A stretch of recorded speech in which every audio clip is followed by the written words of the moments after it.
মাজুলীৰ অফলামুখ পাৰঘাটত নিৰ্বাচনী প্ৰচাৰৰ বাবে উপস্থিত যোৰহাট লোকসভা সমষ্টিৰ কংগ্ৰেছ প্ৰাৰ্থী গৌৰৱ গগৈ।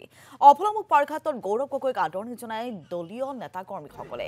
কেইবাখনো নিৰ্বাচনী সভাত অংশগ্ৰহণ কৰি প্ৰচাৰ অভিযানত ব্যস্ত হ'ল কংগ্ৰেছ প্ৰাৰ্থীগৰাকী।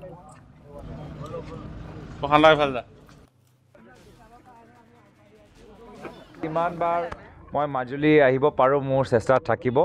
এনেকৈ মাজুলীৰ লগত এটা আমাৰ সকলোৰে এটা বিশেষ এটা সম্পৰ্ক, ইয়াত আহিলেই আমাৰ মনটো ভাল লাগে আৰু লগতে ইয়াত বহুত মানুহৰ অসুবিধাও আছে।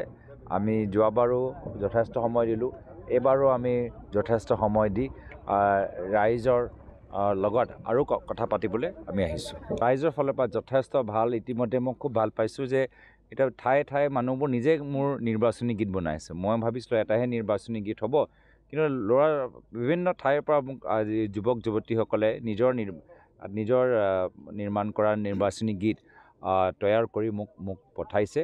মই স্বাগতম জনাইছোঁ আৰু আমি ইতিমধ্যে বিভিন্ন এই গীতবোৰ যি ৰাইজে বনাইছে আমি তাৰ পাৰ্মিশ্যন আমি ইতিমধ্যে লৈছোঁ আৰু ভৱিষ্যতেও আমি সেই